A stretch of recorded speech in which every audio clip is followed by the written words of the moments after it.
Hello, hello, Sarah of SEK Handmade here, and you guys, I am so excited to share with you the Lumi Shawl today.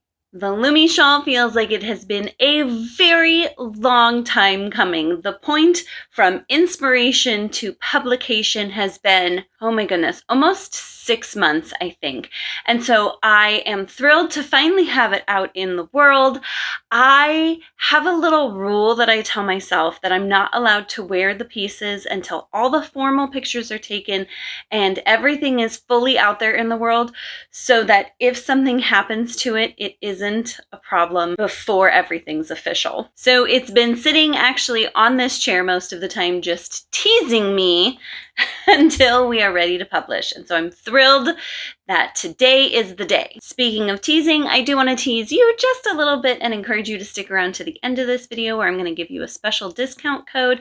And I have lots of really cool styling tips for the Lumi Shawl, so you're not going to want to miss out on that. First, let's talk about the inspiration behind the Lumi Shawl. Last winter, very much on a whim, I bought my very first Advent kit. It was a mix of yarn and notions, and it was an interesting little step into the world of Advent kits. And it certainly piqued my attention as to what was out there in the world of Advent kits. As I started looking around, mostly on Instagram, I noticed that a lot of dyers paired their Advent kits with a knitting pattern. The one I purchased did, but I didn't see hardly any that had a crochet pattern available. At first, I was like, I am going to dive in and find a crochet pattern. And then I was like, okay, silly, you can design whatever you want. So I started down the path of dreaming up what my perfect Advent shawl would look like. As I started talking about it with my friend Sarah, who owns my local yarn shop, she gave me a few suggestions as a knitter about what she preferred from an Advent pattern. She wanted to be able to work the pattern as she opened her Advent skeins throughout the month. So she didn't want to be jumping between the day 1 and day 20 of the Advent. She wanted the pattern to progress through the skeins as she opened them, so that she didn't have to wait until the end of the month to start the pattern. After she told me that, it got my brain thinking about what would I want from an Advent pattern. The main thing that I think of when I think of the holidays is busyness. Between activities, purchasing presents, wrapping presents, travel plans to visit family. We have 2 birthdays in December. It is just a lot of busyness. And so to me, a pattern that was overly complicated wasn't incredibly appealing. I really wanted the pattern to be beautiful, but I also wanted it to be a respite, that as you treated yourself to opening each new skein in your Advent kit, you were also treating yourself to a little peace and relaxation with a pattern that you could sit down and be calm and would bring you peace and enjoyment rather than stress. However, I know that one of the #1 reasons that patterns get pushed aside, other than them being too complicated, is them being too boring. You get tired of a big project halfway through, you put it away, think you'll come back, and then never do. I did not want that either, so I tried to change it up in little bits that would keep it interesting and yet not overly complicated. Once I came up with my stitch pattern, I dove into the complicated part of a pattern like this, and that is that you have lots of yarn, but it's all in little bits. So I swatched and weighed and measured and came up with exactly how much of each mini skein I could use to have a normalish sized project and use every single color, but not run out of any of the colors. Once I got rolling on it, I was absolutely thrilled. I wasn't even opening each of my new colors each day, but adding in each of the different colors was such a thrill, and it really held my interest and kept me going on the pattern. The Lumi Shawl is designed for a 25-day Advent kit, which typically includes 24 mini skeins and 1 full skein that you open on the 25th day. I will say I went against Sarah's suggestion of all of the skeins being opened up in order because you do have to start with the big skein.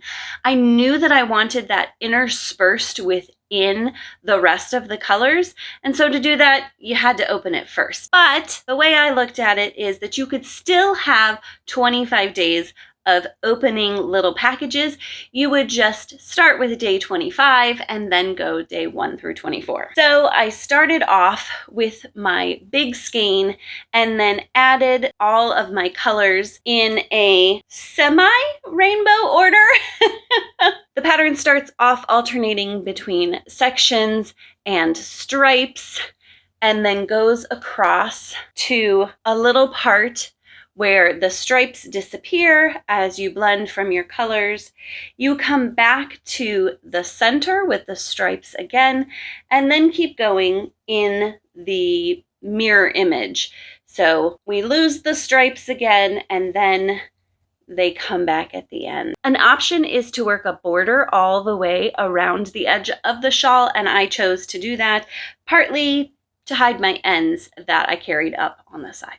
I really like to use names to name my patterns. Often they are female names. I have had no female children and not even any female pets, so I love to pick some girl names for my patterns. Sometimes I have a name that I just fall in love with, and other times I search out a name that I really love that kind of goes along with the theme of the pattern. Since this was an Advent pattern, I thought something around the themes of Christmas and the holidays would be a good name, and so I went searching for a beautiful name that meant something related to the season. When I stumbled across the name Lumi, which is a Finnish name, I knew I was in love. This was the name it had to be. It means light and sometimes snow, which is perfect for the holiday season. All right, let's talk about all this beautiful yarn. Before I give you the specifics on all of this gorgeous yarn, I want to tell you a little bit about how I gathered all of it up. A couple years ago, actually, I was in my local yarn shop and I saw a little box of mini skeins, and I just very emotionally went through and grabbed some really gorgeous colors and gathered them up, purchased them, brought them home, and used them for nothing. It was definitely an emotional purchase, and while they were gorgeous and they brought me so much joy, I had no idea what I was going to use them for. Last winter, when I purchased my Advent kit, it happened to be by the same yarn dyer as those mini skeins that I had purchased previously. So when inspiration struck to make my own Advent pattern without a full Advent kit in my possession, I decided to meld those two together, the mini skeins I had purchased and actually the micro skeins, so only 10 gram skeins from the Advent kit that I had purchased the previous year to make my shawl. When I gathered them all up and started counting, voila, I had 20 mini skeins to work with. So I went off to my local yarn shop, all my mini skeins in tow, laid them all out on Sarah's table, and we went through what knitted wit mini skeins she had left and picked out a few more coordinating colors. I had envisioned that the main color of my shawl, the big skein, would be a gray. Gray is one of my most favorite neutral colors, but at that time, Sarah did not have any large gray sock skeins from Knitted Wit in her shop, and I was determined that I was going to get started on this right away. Did I get started on it right away? No, I did not. I could have waited, but I was being impatient. So Sarah suggested this gorgeous deep winey red color instead of a classic neutral, and I'm so glad she did because I absolutely love it. All right, let's talk about all the yarny details. The yarn that I used for my Lumi shawl is Knitted Wit sock yarn. It has 220 yards per 4 ounces in the regular size skein, and then 20 grams of that in the mini skeins, and then 10 grams of that in the micro skeins that I got from my advent kit. I don't think you can buy micro skeins from her though, so you'll have to go with all mini skeins if you want some knitted wit yarn. The knitted wit sock is 80% superwash merino and 20% nylon. I have all of my yarn bands here. The main color, guys, I'm not even gonna try to pronounce that. It's gorgeous. It's this deep, winey purple. Highly recommend. And then real quick, I'm just gonna read you all the little colors that I have. And actually, I think they are in the order that I used them. So I'm actually gonna try to keep them in order. And then I'll try to type them all out for you so that they can be in the show notes. So if you see a color that you love, you can go ahead and see if it's still available from the Knitted Wit. Flaming locks of auburn hair, spicy chai, pollen, bittersweet memories, creamsicle, silver lining, fighting iris, hydrangea, haute pink, raspberry milkshake, madge, sexy love and lies, golden delicious, cedar, Oscar, astonish mint, Amazonite, turquoise, royal, buckle my shoe, winter's night, Persian blue, and carbon. So that's all of the little mini skeins that I used. Now, if you know me, you know I love having all the options and I love giving you all the options. And so I've started a second shawl that I had every intention of finishing, but I'm not there yet. You're gonna see, I'm really not there yet. But I wanted to show everyone what it would look like, that if you didn't have all the mini skeins or you just didn't want all of those different colors, what it would look like in just 2 colors. So I grabbed my favorite color, teal, and 2 skeins. Well, actually, I should say this is gonna take me 4 full skeins of this yarn to make the same shawl, but in just 2 colors. The 2 yarns that I'm using are both from East Coast Yarn Co. and my friend Kristen. I have a Meet the Maker interview with her that I'll link down below. She is so sweet and you'll love hearing her story. I had 2 of each of these in my stash, and when I was going through to decide what I might use, these spoke to me. The solid color is Shake Your Teal Feather. Love a good play on words. And this one, which is a little variegated, is called Into the Pines. I purchased these a while ago from her, so I don't know that she'll have these exact colorways, but I will be sure to link to Kristen's shop below because she always has lots of gorgeous yarn. These 2 yarns are both her fingering base, which are 415 yards per 100 grams, and it's 75% superwash merino and 25% nylon. All right, let's talk about what hook you're gonna need. This project is super uncomplicated as far as hooks go. You're going to need a US G+ or G7, or sometimes just 7, but definitely a 4.5 millimeter hook, and it's gonna carry you all the way from beginning to end.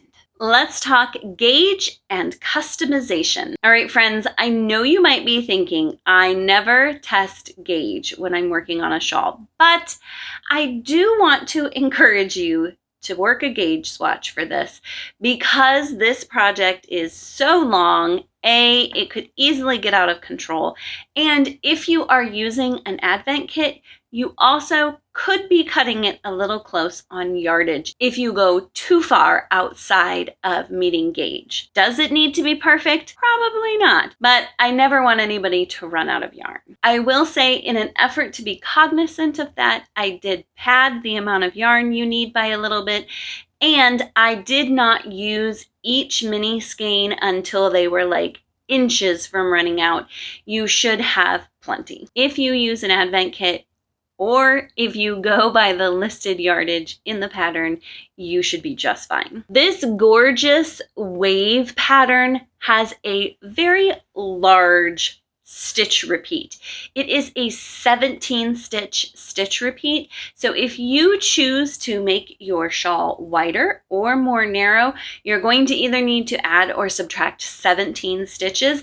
Keep in mind that is going to take away or add quite a bit of width, and also it's going to change the amount of yarn you need by quite a lot. The great thing about the way that this pattern repeats is that it's super easy to adjust the length of your shawl. You can just add or subtract repeats.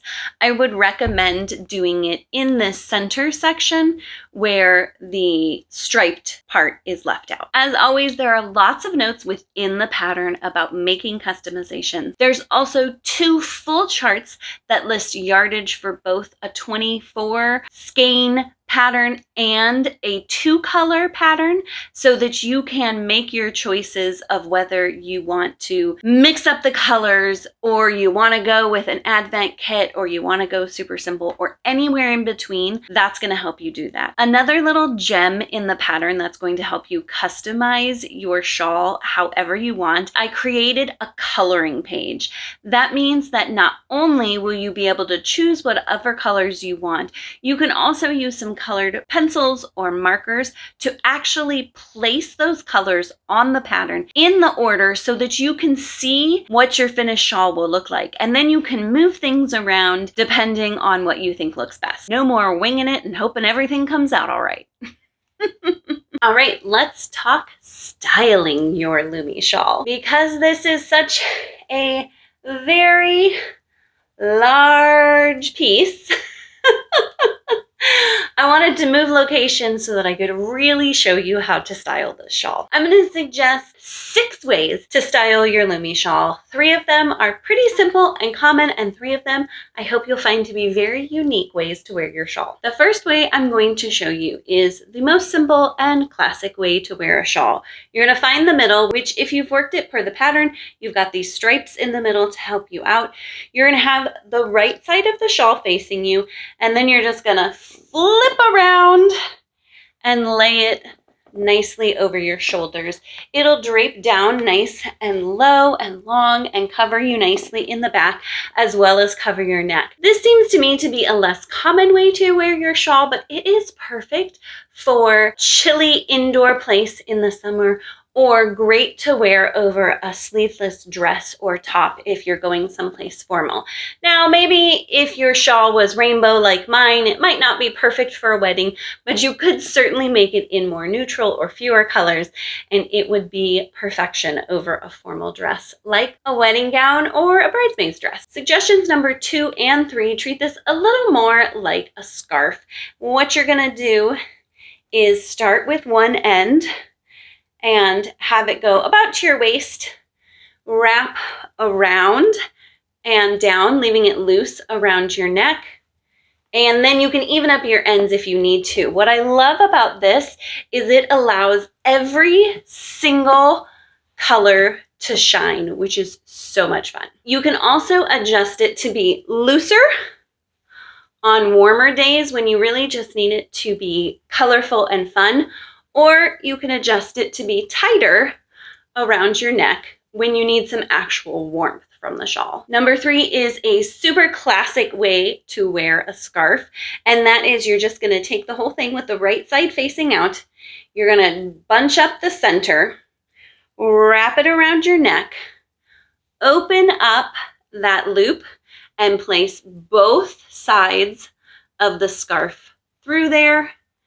And again, this is another way that really shows off all of the colors of the shawl and can be super cozy. This looks really great under a jacket, but you can also just wear it bebopping around. All right, I hope you find these next 3 suggestions to be a little more unusual, maybe something you've never seen before, and are going to give you some creative ways to wear a rectangle shawl. For this first one, I saw it shown by tying a knot in your shawl, and I don't know about you, but I don't really want to tie a knot in my shawl. So instead, I'm going to use these teeny tiny little locking stitch markers. You could use slightly larger stitch markers. Also, this person had really long hair, so the knot in the back was covered by their long hair. I don't have that option, so I chose something small so that it would be a little less evident that it was there. We're going to start again by draping our shawl over our shoulders. Then we're going to lift up the two ends, and that's where we're going to place our stitch markers. We're going to secure the top corners with our stitch marker. So I chose to do 2 just to make sure that it was nice and secure. I don't want this yanking on my shawl and stretching it out in too small of a space. So just like a safety pin, I'm looping that through the fabric, and then I'm going to do another one just to make sure that it's nice and secure and not going to stretch out my shawl. So I just did that one kind of in the other direction to make sure that everything's secure. Then we're going to take the end of that, we're going to twist, put it over our neck, and now we've got almost like a cape. This might take a little zhuzhing. So I have my 2 ends that can kind of hang down and a lovely crisscross. And then it just kind of falls over my shoulders like a little capelet. And I can even take my pins here and hide them under the fabric so that you can't even see them. Just like that. Super fun. For the 5th way to wear your shawl, you're going to need a shawl pin. There are lots of different forms of shawl pins. This one is a loop with a long pin that you just weave through it. We're going to start off again with the right side of the shawl facing us. We're going to wrap it around and over our shoulders, and you can choose which side you want to drape down in front and which side is going to kind of go behind. I'm going to choose to have my blues in front and my yellows go behind. What I'm going to do now is I'm going to grab the outside of my shawl and flip that up over my shoulder, but keep it kind of flat. So I've got this fun little twist, and look at how all of the colors show so nicely. Then to make sure that this stays really secure, I'm going to add my shawl pin. So I'm going to put this right up here because I think it looks nice right there. And then I'm just going to weave the stick through my shawl. I'm going to reach in to make sure I'm going all the way through my shawl and then back out the other side. And that pin right there will make sure that all of this stays nicely in place. For the 6th way to wear your Lumi shawl, we're going to make it almost into a scarf by folding it in half lengthwise with the right side facing out. Then you're going to go ahead and loop it around your neck 1 time. And then I want you to adjust this center part so it's nice and big. Then you're going to take one hand and place it up through the center of the middle loop. You're going to turn your hand facing down and grab both pieces of your shawl, both ends, and pull it up through the center. That creates this really cool twist here in the center, and you can still show off both sides of your shawl and all of the gorgeous colors you used. As a little thank you, I want to give you a special discount code that you can use when you purchase the Lumi shawl on Ravelry or Etsy. Use the code LUMI20 at checkout on Ravelry or Etsy to save 20% on the Lumi shawl. Don't wait too long because that discount code is only good from February 8th, 2024 to February 13th, 2024. Thank you again for joining me today. I hope you make and love your Lumi shawl and find a million ways to wear it. I hope that you find so much joy and peace in making this project.